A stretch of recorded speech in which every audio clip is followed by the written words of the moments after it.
Hello, my name is Paul Zanazanian, and welcome to History in the Now Conversations, a podcast on history and how we use it in our everyday lives. History in the Now Conversations explores how we use history to know who we are, to know how to think and feel, and to know how to engage in our daily routines.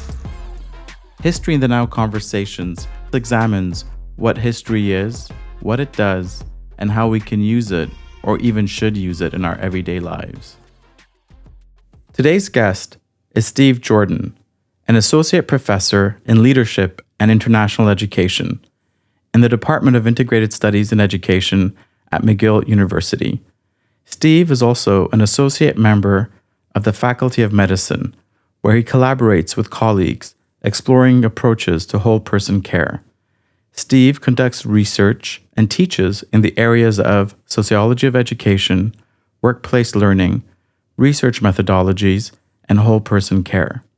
He has published in several fields, including critiques of qualitative research, Indigenous program evaluation, workplace learning, education, participatory action research, and whole person care. Steve was also the chair of our department from 2004 to 2021. Hello, Steve. Thank you for coming today. Hi, Paul. Thanks for the invitation. Could you please tell us a little more about what you do in terms of research? I started off back in the 1980s doing research on vocational education and training, which led to my interest in work-based education.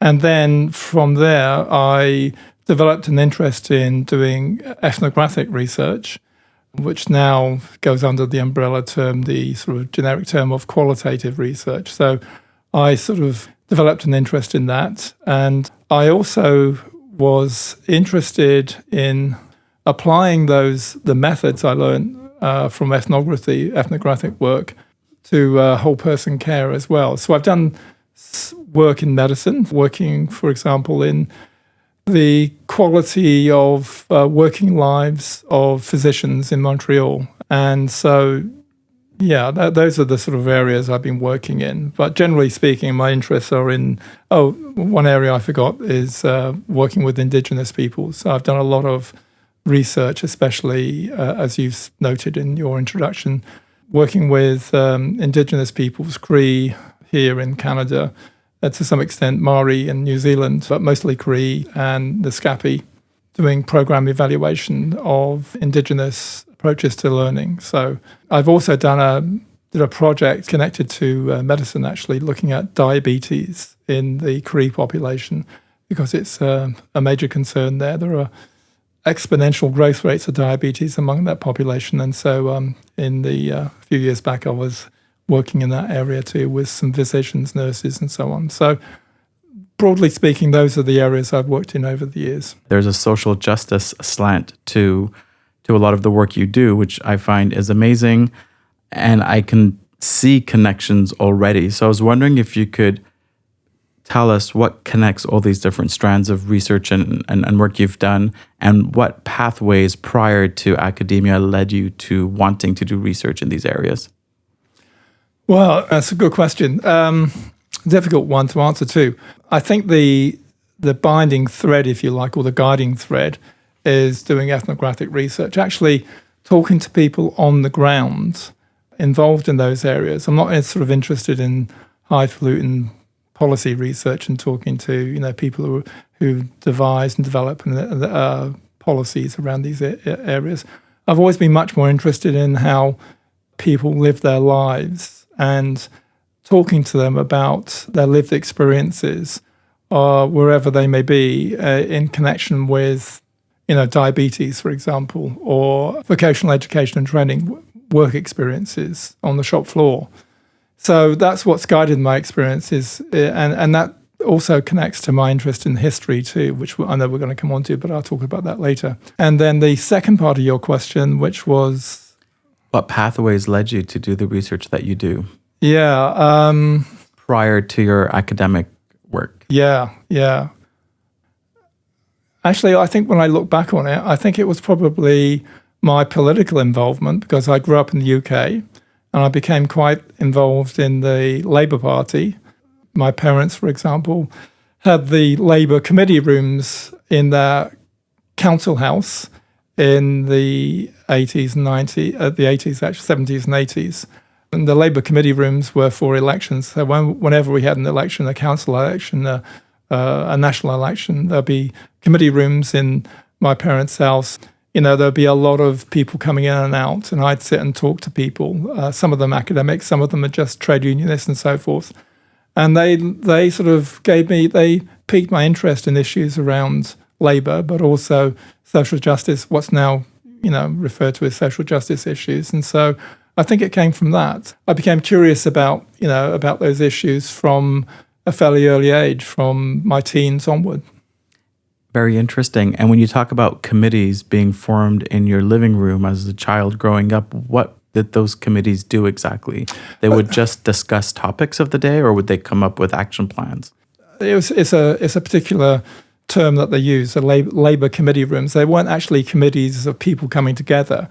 The Labour committee rooms were just places where the organisational efforts of the election, whatever it would be, for a local council, for a constituency or whatever, they would organise the election there, and you'd have people coming in, and they'd be sent out to sort of try and get the vote out. So they'd be going around knocking on people's doors and encouraging them to vote for Labour, of course, because, it was the Labour committee rooms. And so I would go out with them, and I would listen to conversations on doorsteps with people about politics, about work, about, living conditions and so forth. And so I think just by osmosis, by listening to those conversations and then talking to people who would come round, who were supporters of the Labour Party at the time, and I would talk to them about different aspects of politics, of working life and so forth. So it was a combination of actually having people, come round. They go out and knock on doors and try and get the vote out. And as part of that, there would be doorstep discussions about what their issues were. And these were primarily working class people, of course, poor people. And so I became interested in the sort of issues that that directly affected them and that they were concerned with. That's so interesting. So did this happen during the Thatcher years? It was prior to Thatcher. So it was, I still remember when she was elected in 1979. And I was involved, so I went to university, my first university in 1976. I was the first person in my family of 5 to go to university. So yeah, I became involved actually just before I went to university. So I was around about 20 at the time, I think, 18, 19, 20. It was interesting. One of the people who got me interested in these issues, I was thinking about him today, actually, a guy called Fred Whitemore, who went on to become a local Labour councillor and then became the Sheriff of Canterbury, or the Lord Sheriff of Canterbury. Anyway, he was also a lecturer, a professor at the University of Kent, where I went to study politics and government. And he encouraged me. This was before I went to Kent. I just completed my high school. And he encouraged me to actually come to Kent to study there, because I was going to go to one of the London universities like the LSE or something.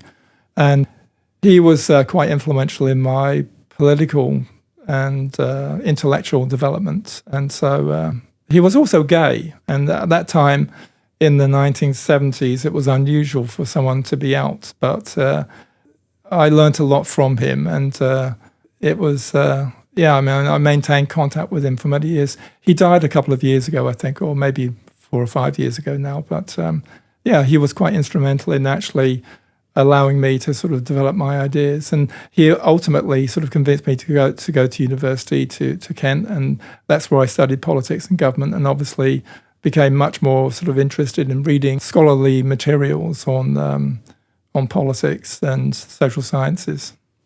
That's quite interesting. It's very interesting, actually. And I know you spent some time in New Zealand. Right. Did you continue your activism? I guess, were you an activist at one point, or would you consider yourself as having been or as being an activist? Yeah, it's interesting. Back in the day, in the 70s, there were activists. It wasn't a term we used. It was, you didn't say, oh, he or she was an activist. I've only become aware of it in the last decade or two, the notion of an activist. back in the day, we were called, you were a socialist, or you were a communist, or you were conservative or something. You went by those labels. But I became quite interested in what you would call today activism. In fact, I joined, and this is an interesting part of my history, I suppose. I became a member of a group within the Labour Party called, they were Trotskyists. And I had a very uneasy relationship with them, because afterwards, after a number of years, I realised that uneasy relationship was because I essentially didn't agree with Trotskyism. But nevertheless, I worked with them in the Labour Party because I felt the Labour Party needed reforming. And I liked some of what they said, not all. But they were quite influential too in getting me to read stuff. I mean, I read a lot of the Trotskyist texts, Lenin, and a lot of the works there. So I was immersed in that. And then after leaving university, I sort of lost contact with them, fortunately, because as I said, had a very uneasy relationship with them. I felt they were quite autocratic and authoritarian. I didn't like some of their practices. So when I went to New Zealand, yes, I became active there. There was a party there called the Alliance Party, which was kind of social democratic and like the Labour Party in England.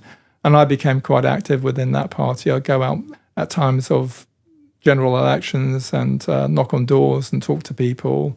And I would be, involved there as well. So that was quite important in my sort of political development, if you like. But that came later on. I was in New Zealand in the late 1990s. But I suppose I'll be consistent in actually always trying to be involved in politics in one way or another, but not like big politics, like politics at the local level. That's quite the journey. Yeah. It's been an interesting journey in some respects, yeah. And I'm sure it influences a lot of the research and teaching that you do. Yeah, it does. I mean, I think that it's difficult. I think there's a sort of a dialectical relationship between the two, that they influence each other. It's not one way. I think there are sort of relations between them and that they mutually reinforce each other. Now we're going to talk history. Okay. What's the first idea or image that comes to mind when you think of history? Why do you think that image comes to mind? There are a number of images that come to mind, actually. I mean, I grew up in a city in the southeast of England, Canterbury, which is known for its cathedral. It's the seat of the Anglican Church, and it's quite an impressive structure. I had very little to do with my family had very little to do with the Anglican Church. My father was quite sort of interested in it, and he didn't go to church, but I think he saw himself as a Christian and as an Anglican. So there was, I grew up in a very historic city that was colonized by the Romans, and it had this cathedral there, Canterbury Cathedral, which is over 1,000 years old, I think. So you couldn't avoid history in some respects. And Canterbury itself, as I say, goes back to the Romans. So, you were sort of, walking down streets, you'd see, everything from a Roman pavement to Tudor buildings, So it was like that. So I was aware of history around me, of living that history. But then I became interested in history, if you like, sort of intellectually, so to speak, by just reading different materials. And as I say, the activism I spoke of earlier, I became very aware of the way in which history evolved and changed and transformed people, institutions, society. And so that was something, again, where I became aware of history and the importance of history in not only my life, but others too. Do you have a memory of your earliest connection to history apart from the images of the churches and Roman temples? Or yeah, I actually studied history for my what they call A levels, and there are diplomas that you need to get into university. So I actually studied economic history prior to going to university. So I became aware of it then. And then when I went to university, of course, I studied a lot of historical texts. So I was reading a lot of history at that point. Even though my degree was in politics and government, I did courses at which I still remember at the University of Kent. There was one course that Fred taught me, taught there, was called Socialism and the Labour Movement, and it was a history of the British labour movement. So it was important. Could you please describe a moment in time where you had to justify the importance of using history for attaining a goal or for making some kind of positive change through your work? What would your justification have been for that? I remember, again, this was because of my years in the Labour Party. Back in the day, and also because I was involved in this Trotskyist group too, back in the day, we were very concerned to defend the Soviet Union as a people's republic, as the outcome of a proletarian revolution. And I remember having to understand the history of the 1917 revolution, and before that, the 1905 revolution, but certainly 1917. And then the history of the USSR since 1917 to justify its existence, and that it was, in many respects, a superior form of social and economic and political organization to what we had in the West. So that was a mantra at the time, and, as a sort of a teenager, early 20s, I kind of naively would argue those positions. But yeah, we used history a lot and read history a lot. The texts like Lenin, as I said, Trotsky, Bukharin, Preobrazhensky, a whole bunch of them, to defend the Soviet Union from what we saw as attacks from the West on it, that we saw it as a new sort of social formation that was the future. And so we use history to do that. So based on what you've said so far, what do you think history is? That's a question, isn't it? Well, there's that little book by E.H. Carl, I don't know if you've read it, called What is History? And in there, he talks about, I think it's called the Rankian view of history, which is like dates and kings and queens and things like that. And that was the history I was taught, of course. But I became much more interested in, and I think in some ways that was reflected in certain forms of history that I picked up when I was working on the left, put it that way, with these Trotskyist groups. I call it a sort of positivist history, and it was a kind of different from the Rankian version, but it was mechanical and it was deterministic. And I didn't like that. I never liked it. Anyway, I started reading one of the historians who really influenced my thinking on what is history was E.P. Thompson and his notion of history from below. And after I read The Making of the English Working Class, especially the foreword or the preface, I think, where he talks about history and social relations and so forth and the history from below, that gave me a very, very different perspective on what history is, that history is a process, that it's always been made and it's always with us. And the other paper I read by him was, which really influenced me, was a paper called The Grids of Inheritance. And what he talks about there is the transition from feudalism to capitalism. And he talks about the orthodox view of that, the view that basically you get these accumulations of capital and then they go on accumulating and then you get, industries grow up and you get capitalism sort of thing.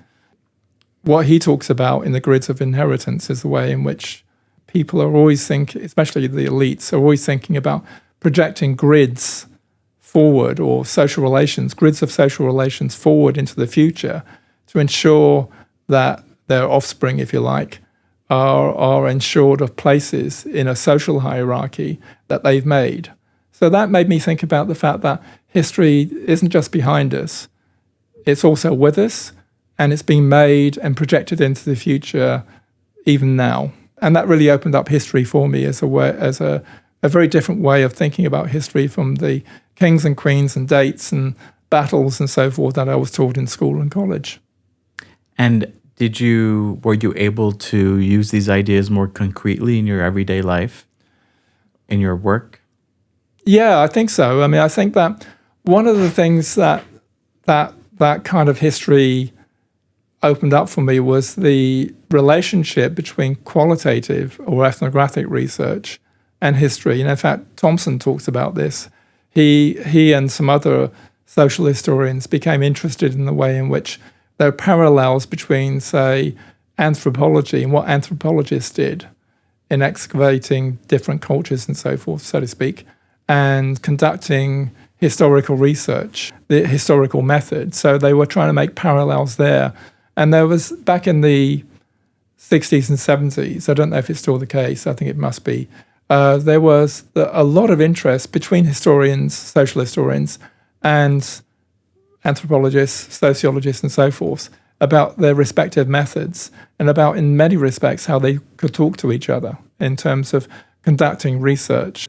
Especially, if you think about history from below, it's about, getting historical tracts from people on the ground, as it were, peasants or working class people, talking about their lived experiences and then interrogating that. And in some ways, qualitative ethnographic research is like that in terms of talking to people on the ground about their lived experiences and so forth. So there was a certain commonality there. So your understanding of history thus far as a process, as something that is alive or living, or as something that we are a part of and we contribute to and we can contribute to and impact in many ways, what does it serve to do ultimately? Does it serve to free people? Does it serve to help people leave their mark? Yeah, that's a good question.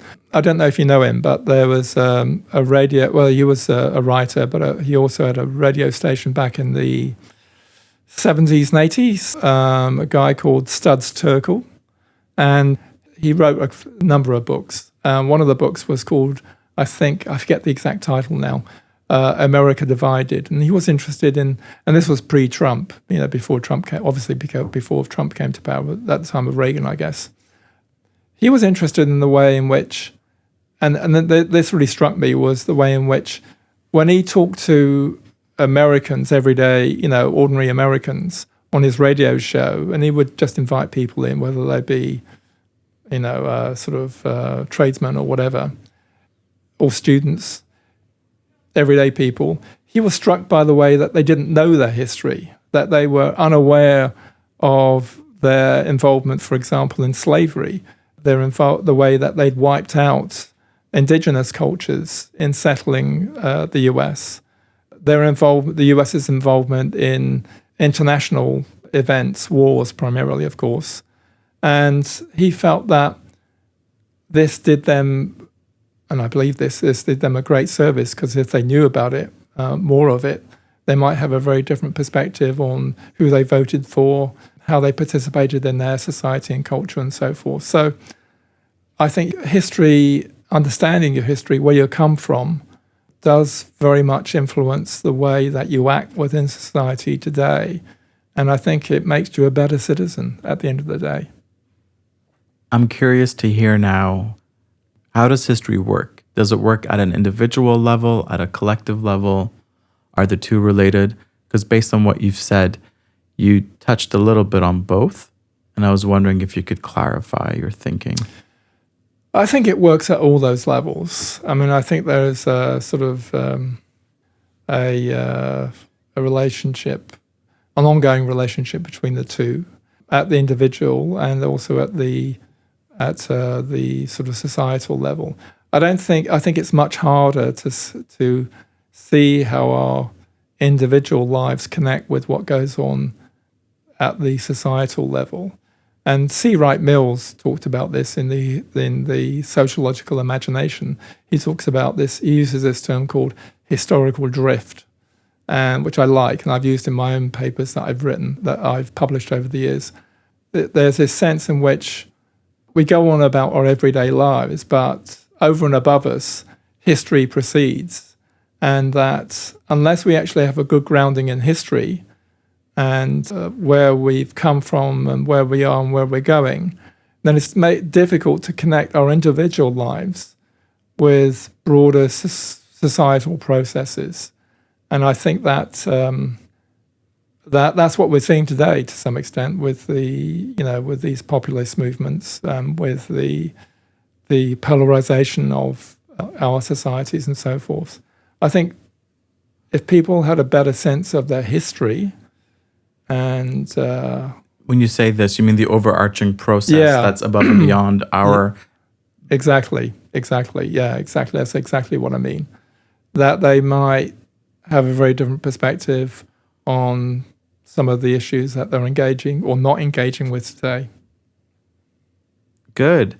Based on what you've said, is history a good thing or a bad thing? It can be both. Please elaborate, Steve. I think that it depends who's telling the history, right? And who's writing about it. Let me give you one example from my own life. I was talking earlier about my A-levels and in preparation for going to university, and I did history. One of the A-levels I did was history. One of the key texts that was used by my teacher, was by T.S. Ashton, and I forget the title of it. Anyway, later on in life, I discovered, after going to university, that T.S. Ashton, that version of history, came out of a very right-wing neoliberal approach to history. So it was interesting for me to find out that T.S. Ashton, along with some other historians that I read from that were textbooks when I was studying at college to go to university, were members of the Mont Pelerin Society.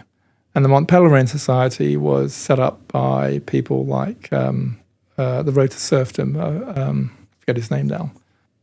Anyway, it was set up by a bunch of intellectuals who established neoliberalism, which was then taken up by Thatcher and Reagan, and is the sort of economic system that we live under now, right? So in that sense, it really shaped how we understood history and historical process. And I think that was a bad thing. I mean, especially given what's happened since the 1980s and the fact that neoliberalism has trashed the planet and is probably, in my opinion, the cause of a lot of conflicts around the world and other issues. I mean, we've seen it in a number of ways in terms of austerity and the kind of politics, neoconservative politics that have arisen alongside it and so forth. If my colleagues at the time, fellow students at the time had access to, say, the work of E.P. Thompson, Eric Hobsbawm, and others, we would have had a very different understanding of how our history is made. Another example, of course, are the debates around what it means to be Canadian, what it means to be British, and that they rest on understandings of our history and who we are, where we come from. And as we know, I mean, it's only in the last few years the last decade, I guess, that Canadians have only come to terms with residential schools and the way in which Indigenous people here were virtually, I wouldn't say wiped out, but there was a kind of a slow motion genocide, certainly in the States and here too. In Britain, it was slavery that, if you look at the 17th and 18th century, 19th century in England, it was, slavery wasn't really talked about until the 1990s and then in the 2000s. And it's still now a very controversial issue to discuss. And debates rage over the national curriculum and whether it should be taught or not. So history can be positive and negative, it seems to be, in the way it's used. Depending on... Yeah, and I think, depending on who's using it. I mean, I think Trump, for example, uses it a lot to try to sort of create an understanding of what it means to be American that's predominantly nativist and is a version of history which provides accolades for its military prowess, despite the fact that that military has been responsible for the deaths of millions over the years since the Second World War, and so on. I have one last question for you. Sure.